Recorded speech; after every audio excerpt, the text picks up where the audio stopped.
Assalamualaikum warahmatullahi wabarakatuh. Saya perwakilan dari kelompok 5 akan mempresentasikan tentang krustasea.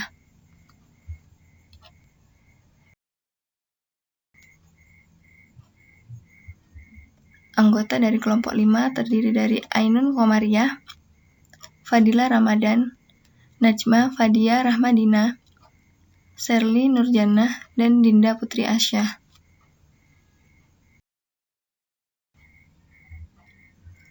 Topik yang akan kita bahas, pertama ada informasi umum, kemudian contoh spesies, kelebihan dan kekurangan, serta pengendalian spesies.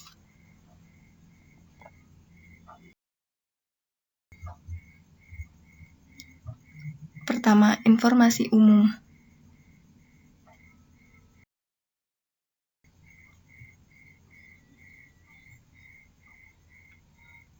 Krustasea atau udang-udangan adalah suatu kelompok besar dari arthropoda. Terdiri dari kurang lebih 52.000 spesies yang terdeskripsikan dan biasanya dianggap sebagai suatu subfilum. Kelompok ini mencakup hewan-hewan yang cukup dikenal seperti lobster, kepiting, udang karang, serta teritip. Mayoritas merupakan hewan air, baik air tawar maupun air laut. Walaupun beberapa kelompok telah beradaptasi dengan kehidupan darat, seperti kepiting darat, kebanyakan anggotanya dapat bebas bergerak, walaupun beberapa takson bersifat parasit dan hidup dengan menumpang pada inangnya.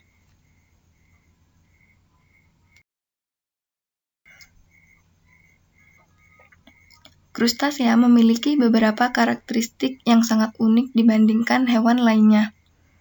Ukuran krustasea berkisar dari 0,1 mm hingga 3,8 meter. Karakteristik paling khas dari krustasea adalah struktur tubuhnya.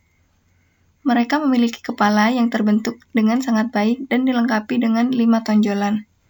Tonjolan pertama berupa 2 pasang antena yang berfungsi mendeteksi suhu, cuaca, makanan, serta bahaya. Setelah antena, tonjolan berikutnya adalah mandibula atau rahang bawah yang berfungsi untuk menahan makanan dan merobeknya. 2 pasang tonjolan berikutnya adalah maksila atau rahang atas. Kemudian bagian tubuh lain yang tersegmentasi yang terdiri dari dada dan perut.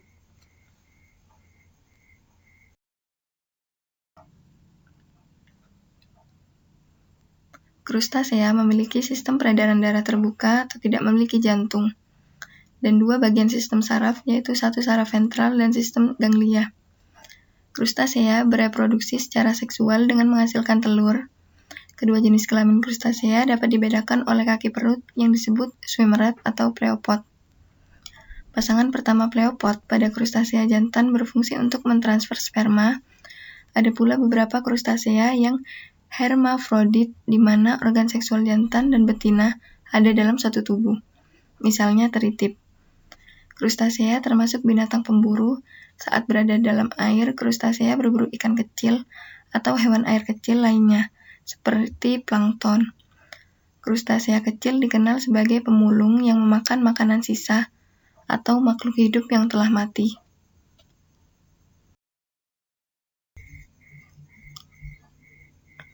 Yang kedua yaitu tentang contoh spesies.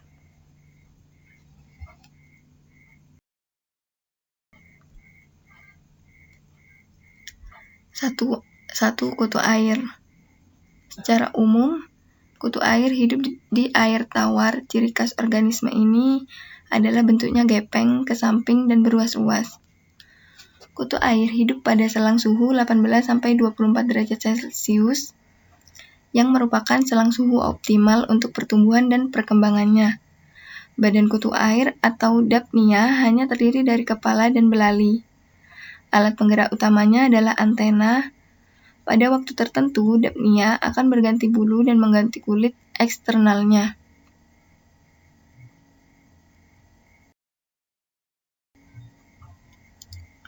Klasifikasi dari kutu air yaitu Kingdom Animalia, Filum Arthropoda, Subfilum Krustasea, kelas Brachiopoda, Ordo Cladocera, famili Dapnidae, genus Dapnia, spesies Dapnia magna.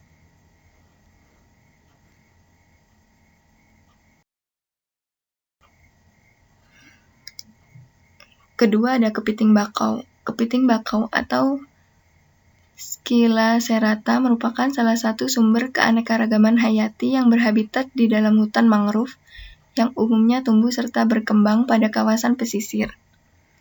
Kepiting ini memiliki nilai protein yang tinggi, vitamin B, vitamin E, mangan, fosfor, yodium, zinc, serta memiliki tingkat kolesterol yang cukup tinggi. Tubuhnya tertutup oleh cangkang yang bulat dan tebal, serta memiliki capit yang cukup besar. Kepiting memiliki warna relatif hampir sama dengan warna lumpur, yaitu coklat kehitam-hitaman pada karapasnya dan putih kekuning-kuningan pada abdomennya atau bagian perut.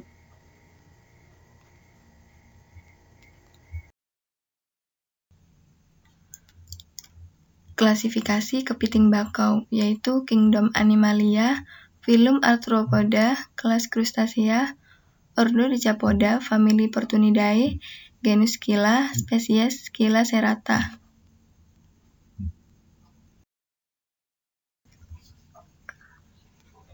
Ketam air tawar. Ketam atau kepiting air tawar, biasa disebut yuyu, dapat ditemukan di sungai, danau, persawahan, dan juga di parit-parit atau tanah bencah di sekitarnya. Yuyu memiliki ujung kaki yang lancip. Tempurung yuyu umumnya berwarna kecoklatan, kehitaman, sampai ungu gelap. Tepi tempurungnya kadang-kadang mempunyai beberapa duri-duri kecil.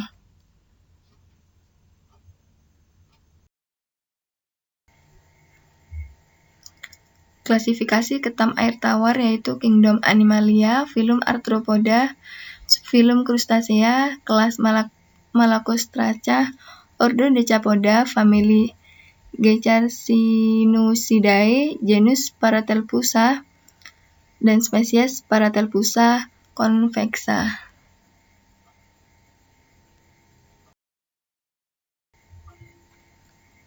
Kemudian yang ketiga, kelebihan dan kekurangan.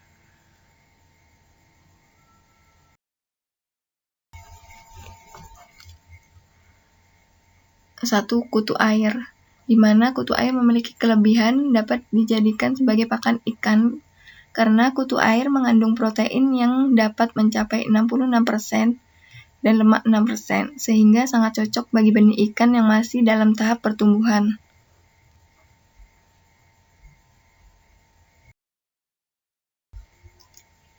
Selanjutnya ada kepiting air tawar di mana memiliki kelebihan dapat dikonsumsi dan memiliki manfaat bagi tubuh seperti mempercepat pemulihan luka, mencegah kerusakan sel, dan meningkatkan imunitas tubuh. Untuk kekurangannya yaitu apabila dikonsumsi terus-menerus dapat memicu terjadinya masalah kesehatan seperti kolesterol.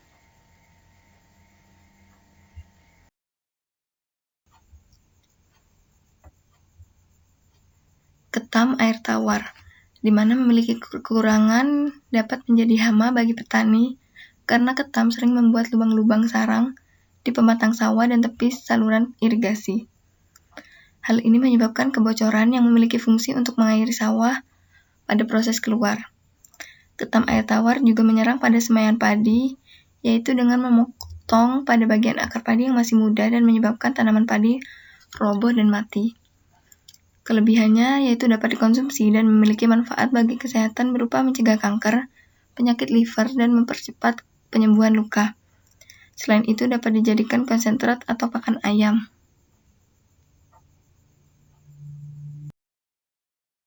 Kemudian yang keempat itu ada pengendalian spesies.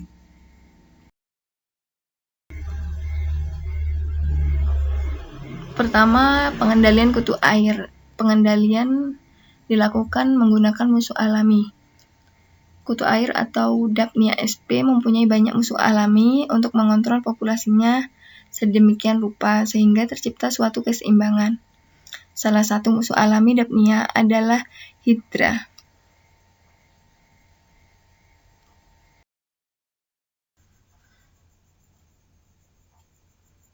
Pengendalian kepiting bakau. Populasi kepiting bakau dapat berkurang yang disebabkan oleh penangkapan berlebihan oleh nelayan. Penurunan populasi juga dapat disebabkan oleh pemanfaatan manusia terhadap ekosistem mangrove sebagai habitat utama pada kepiting bakau. Menggunakan musuh alami seperti predator yang biasa memangsa kepiting, umumnya adalah primata, terutama kera ekor panjang atau macaca. Pengendalian secara biologis adalah dengan menggunakan bakteri yaitu V. harvei.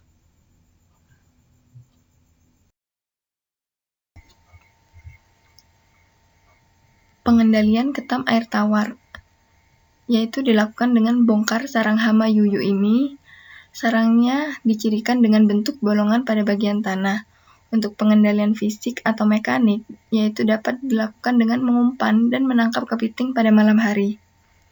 Buat perangkap hama yuyu di sekitar lubang sarang dengan umpan menggunakan makanan dari daun pepaya atau keladi hutan yang dicampur dengan cincangan kelapa busuk atau nasi akik. Penggunaan musuh alami yaitu beberapa predator yang menjadi pemangsa hama yuyu seperti berang-berang, tikus, burung air, katak, ular bakau, dan biawak.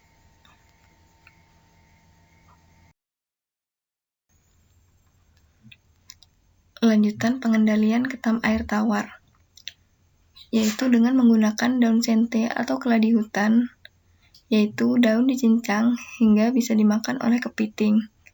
Daun yang telah dipotong ditebarkan di sekitar lubang aktif pada sore hari. Apabila kepiting memakannya, maka dia akan mati. Kemudian pengendalian dengan pestisida alami dengan menggunakan beberapa jenis pestisida alami golongan botani dan sintesis seperti karbofuran, rotenon, atau sevin.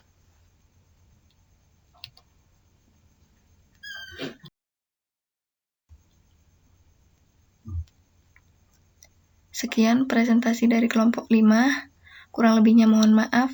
Wassalamualaikum warahmatullahi wabarakatuh.